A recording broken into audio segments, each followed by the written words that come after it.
Webinars DGE. Direção-Geral da Educação, Ministério da Educação e Ciência. Divulgação de projetos, iniciativas e boas práticas na educação portuguesa. Bem-vindos a mais um webinar, hoje dedicado às acessibilidades web. O meu nome é Ida Brandão, sou técnica da Direção-Geral de Educação e exercer funções nos Serviços de Educação Especial. O nosso convidado especial de hoje é o Dr. Jorge Fernandes, da Unidade de Acesso. O Dr. Jorge Fernandes é licenciado em Organização e Gestão de Empresas pelo ISCTE, trabalha na área das tecnologias de apoio e acessibilidade de conteúdos digitais para pessoas com deficiência desde o início da década de 90, inicialmente na ACAPO, tendo em 2000 integrado a Unidade de Acesso do Ministério da Ciência e Tecnologia. Coordena a Unidade de Acesso desde 2003, a qual faz atualmente parte do Departamento da Sociedade de Informação da Fundação para a Ciência e Tecnologia. É autor de diversos estudos sobre acessibilidade web, principalmente no domínio da Administração Pública Central, e é também formador em acessibilidade web e coautor de ferramentas de validação de páginas web como o Examinator e o Access Monitor. Gostaria de enquadrar o tema de hoje nas preocupações em proporcionar a inclusão dos alunos com necessidades especiais de caráter permanente no que respeita ao acesso à informação e aprendizagem através da internet. Uma das medidas incluídas na Estratégia Nacional para a Deficiência diz respeito às acessibilidades das páginas web das escolas, questão para a qual pretendemos alertar e sensibilizar. Os serviços de educação especial têm vindo a disponibilizar materiais curriculares adaptados, tendo em atenção às necessidades específicas dos alunos, bem como um conjunto de tecnologias de apoio de acesso ao computador, mas cada vez mais recursos vão sendo disponibilizados online, pelo que se afigura imprescindível que estes respeitem as diretrizes internacionais relativas às acessibilidades das ferramentas e dos recursos. É neste contexto que agradecemos o contributo do Dr. Jorge Fernandes para partilhar connosco o seu conhecimento e experiência. Esta sessão terá um caráter mais prático, de demonstração, como construir websites acessíveis e corrigir erros do ponto de vista da acessibilidade. Dr. Jorge Fernandes, pode-nos dizer qual vai ser o seu ponto de partida para exemplificar os problemas que se podem colocar quanto à acessibilidade web? Então, muito boa tarde, ou muito obrigado pelo convite. Agradeço à Direção-Geral de Educação o convite para estar aqui presente para falar um pouco sobre as questões da acessibilidade. O ponto de partida para esta sessão, que foi criada e que tem um caráter eminentemente prático, vai ser, no caso, o WordPress. Portanto, vamos partir de uma instalação base do WordPress, partindo de um dos templates que o WordPress oferece, e a partir daí, portanto, pegando nos 5 minutos que dizem que leva a instalar o WordPress, aquilo que eu espero é juntar 5 preocupações de acessibilidade e espero explicar-vos essas 5 preocupações de acessibilidade, corrigindo os próprios templates do WordPress e dessa forma, digamos, fazer um webinar que espero que seja à volta de meia hora. E de maneira que é esse caráter prático que vamos iniciar aqui neste webinar, e vamos começar pelo princípio, que é como é que se instala o WordPress.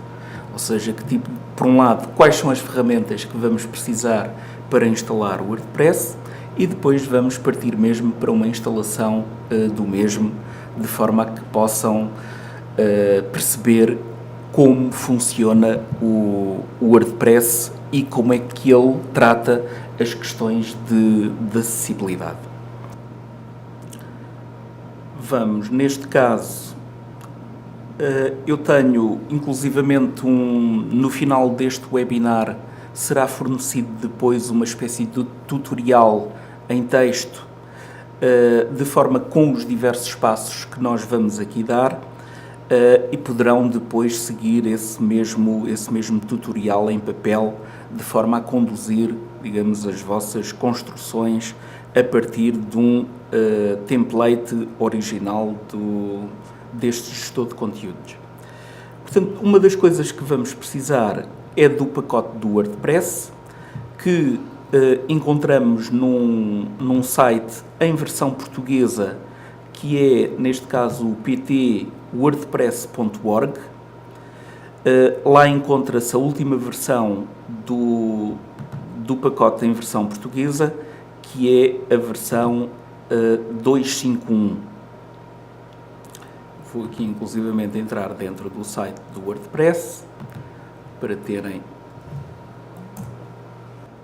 um primeiro contacto com o website, e na parte de download, portanto, podemos fazer o download do pacote que pretendemos, que neste caso, portanto, é a versão 3.5.1, portanto, acho que disse 2.5.1, é mentira, é 3.5.1, a última versão que existe disponível para instalação. Faz o download deste programa para o nosso computador e, geralmente, nós, para instalarmos um gestor de conteúdos, vamos precisar, por um lado, do próprio alojamento, portanto, precisamos de alojamento para este tipo de pacote, ou, inclusivamente, poderemos instalá-lo no nosso computador. Eu vou partir para esta versão de instalação no nosso próprio computador, embora eu tenha já uma versão pré-instalada do WordPress num servidor. Geralmente, para além do pacote do WordPress, neste caso vamos precisar também de um programa de FTP, de forma a transferir alguns ficheiros para o servidor e, inclusivamente, fazer o download de alguns ficheiros também do dito servidor e manipular, ao fim e ao cabo, esses ficheiros no computador. Podemos usar, no caso do Windows, podemos usar o FileZilla. Estas referências depois ficarão, como já disse, no final do webinar. Precisamos de um editor de HTML, portanto, para editar alguns ficheiros. Eu costumo usar, neste caso, o Comodo, que existe quer para Mac, quer para Windows, um editor de HTML, que aqui tem algumas vantagens neste webinar, porque nos permite dizer qual é a linha em concreto no ficheiro que vamos fazer a alteração. E, para já, portanto, com estas três ferramentas, será o suficiente para fazermos essa instalação. Como já vos disse, fiz a instalação, o download prévio. Vou então, neste caso, à minha pasta onde se encontra o WordPress já descarregado e faço, neste caso, um copy-paste do WordPress, portanto, desta pasta, que é a pasta que fica quando nós descarregamos a tal versão 3.5.1, e, no caso em concreto, eu vou usar uma máquina, um programa, para fazer uma máquina virtual, ou seja, para fazer, neste caso, um servidor virtual dentro do nosso computador. Eu vou utilizar um software que se chama MAMP, que permite fazer uma máquina, um servidor virtual, para trabalhar com as linguagens que são necessárias para o WordPress, que neste caso é o PHP, que é o que permite fazer as páginas de forma dinâmica, e é o MySQL, que é o formato na qual as bases de dados do WordPress funcionam. No caso de quem utiliza o Windows, pode utilizar uma coisa que se chama XAMPP. Portanto, em vez de ser MAMP com um M no início, é um X, é o XAMPP, para fazer a criação dessa dita máquina virtual. Aqui para dentro deste MAMP, eu tenho uma diretoria que geralmente é o htdocs, onde se colocam os tais ficheiros, digamos, a instalação prévia de todo o pacote, neste caso do WordPress. Eu vou aqui descompactá-lo, portanto já descompactei o WordPress e vou aqui até para abreviar, em vez do WordPress, usamos só WP. O nome aqui é completamente indiferente, portanto poderia ser outra coisa qualquer. Vou então executar, neste caso, a minha máquina, o tal software que permite fazer da máquina um servidor. Portanto, executo aqui, neste caso, o MAMP. Para quem tiver Windows, será o XAMPP. Introduzo aqui uma password da própria máquina. E geralmente ele, quando abre o programa, abre uma página web com um conjunto de funcionalidades do próprio servidor. Portanto, o servidor já está criado, já estamos dentro de uma página, neste caso criada pelo próprio MAMP, e uma das coisas que nós temos que fazer antes de mexer até no pacote do WordPress é criar uma base de dados para alojar os dados do próprio WordPress. Vamos então criar essa base de dados e para criar a base de dados existe um programa que é o PHP MyAdmin, que o próprio MAMP tem, e que no caso, por exemplo, se vocês comprarem o alojamento sem ser na máquina, se comprarem o alojamento fora, o vosso servidor de alojamento dispõe já de um local próprio e de ferramentas próprias para a criação dessa mesma base de dados. Geralmente é sempre o PHP MyAdmin, que é utilizado também por esses fornecedores de internet que permitem a criação das bases de dados. Portanto, neste caso, vou criar uma base de dados também com o nome de WP. Portanto, basta colocar o nome e, neste caso, clicar depois em criar. E, à partida, já temos aqui a respectiva base de dados criada e pronta, digamos, para fazer a ligação com a instância do próprio WordPress. Vamos então chamar a tal diretoria, que neste caso é localhost/wp, que foi aquele nome curtinho que eu há pouco coloquei na criação da instância. Carrego Enter e agora vamos fazer a ligação e a configuração da minha instância e continuar, digamos, a instalação do meu WordPress. Vou aqui criar o tal ficheiro que ele diz que me falta, que é o de configuração. Ele diz-me que é necessário, digamos, alguns elementos prévios, como o nome da base de dados, que no caso foi WP, o nome do utilizador, a senha da base de dados, o servidor da base de dados e, inclusivamente, o prefixo das tabelas. Geralmente, isto são tudo dados que o próprio servidor do alojamento, portanto, se comprarem o alojamento externo, ele fornece-vos estes dados. Vamos, então, iniciar o processo e colocamos, neste caso, o nome da base de dados, que eu lhe dei há pouco, foi WP. O utilizador, neste caso, como é um utilizador local, tem este nome de root, portanto, no vosso caso será diferente. E depois a senha, que neste caso também é uma senha do servidor local, que também costuma ter o mesmo nome.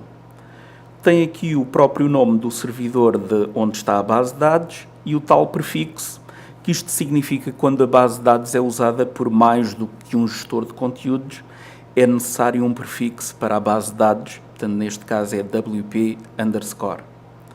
Vamos então submeter.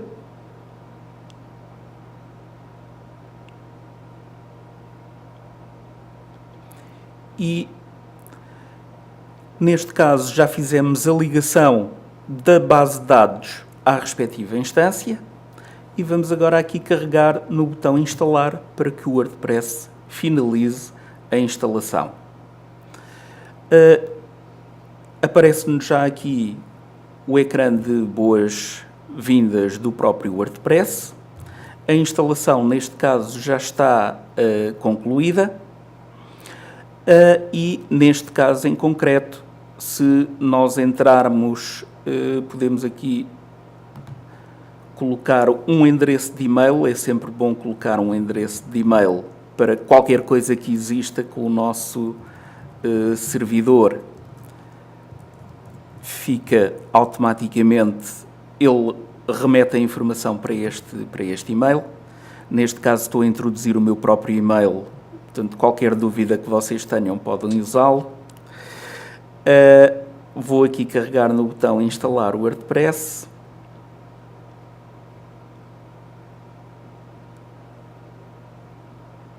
E eu penso que tenha... Sim, já cheguei, portanto, ao fim. Ele dá-me aqui o nome do utilizador admin e dá-me, neste caso, uma senha e pede inclusivamente para eu tomar nota desta senha para posteriormente poder utilizar na minha instalação. Vou aqui fazer iniciar sessão. Portanto, temos aqui o admin e temos a tal senha que ele ainda agora me acabou de dar. Vou fazer aqui iniciar. Diz que agora não quero guardar esta senha na minha máquina.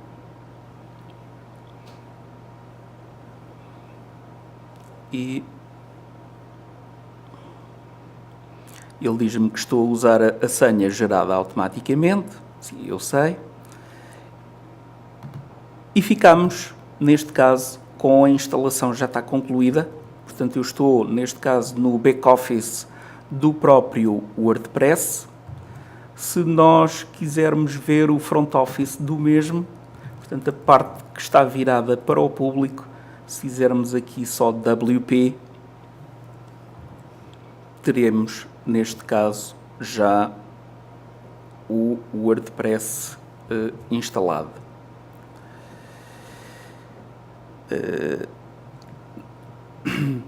Neste caso, ele ficou com um template por defeito. Eu vou escolher, vou voltar lá novamente ao nosso back-office e vou escolher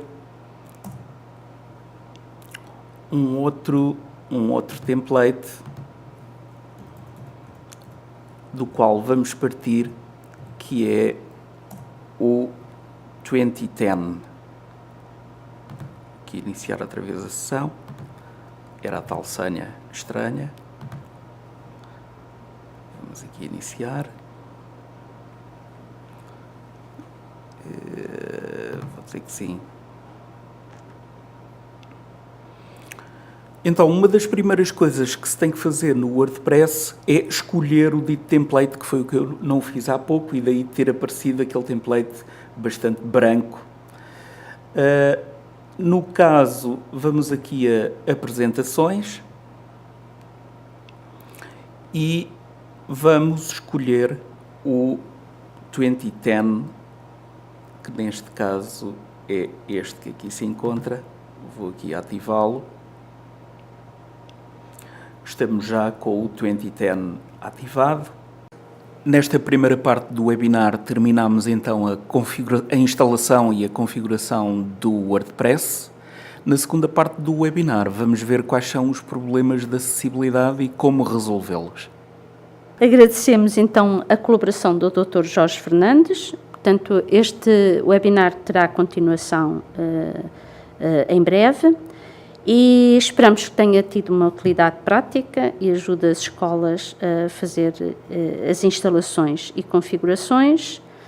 E para qualquer esclarecimento sobre esta primeira fase, poderão submeter as vossas questões para o e-mail dze@dge.mec.pt, a que daremos resposta no endereço do webinar, http://webinar.dge.mec.pt.